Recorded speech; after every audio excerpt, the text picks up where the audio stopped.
PM આવાસ પર મહત્વની બેઠક, ત્રણેય સેના અધ્યક્ષો સાથે બેઠક ચાલી રહી છે।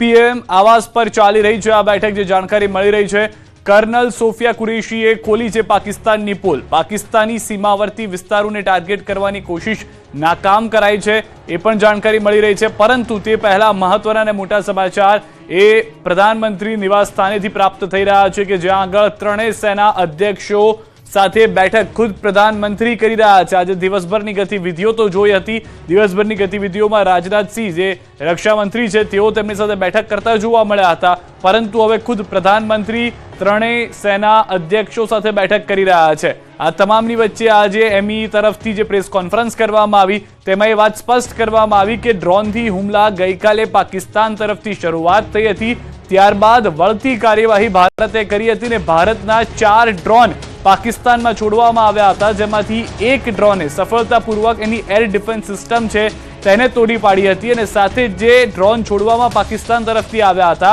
તેનું એક મધરશિપ એટલે કે એક મોટું વિમાન હતું કે જે આખા ડ્રોનને કંટ્રોલ કરી રહ્યું હતું, તેને પણ તોડી પાડવામાં ભારતને સફળતા મળી છે। આ ખુલાસો કરવામાં આવ્યો છે એમઈ તરફથી પ્રેસ કોન્ફરન્સ જે કરવામાં આવી તેમાં, પરંતુ આ તમામની વચ્ચે અખનૂર અને ઉધમપુરમાં પણ ફાયરિંગ કર્યું હોવાની જાણકારી, ભારે તોપખાના સશસ્ત્ર ડ્રોન સાથે હુમલો કરવામાં આવ્યો હતો। કર્નલ સોફિયા કુરેશીએ પાકિસ્તાનની પોલ ખોલી છે, સીમાવર્તી વિસ્તારોને ટાર્ગેટ કરવાની કોશિશ નાકામ કરાઈ છે। નૌસેના અને વાયુસેનાએ તમામ હુમલાઓને નાકામ કર્યા છે। પાકિસ્તાને 36 જગ્યાઓ પર હુમલાની કોશિશ કરી હતી। પાકિસ્તાને 300થી વધુ ડ્રોન, અંદાજિત આંકડો 300 થી 400 ડ્રોનનો છે કે જે હુમલાની કોશિશ કરી હતી। પાકિસ્તાનના ટાર્ગેટ પર ભારતના કેટલાય શહેરો હતા, સૈન્ય ઠેકાણાઓને પણ ટાર્ગેટ કરવાની કોશિશ કરી હતી। તો આ તરફ ભારતીય સેનાએ પાકિસ્તાનને જવાબ આપ્યો હતો।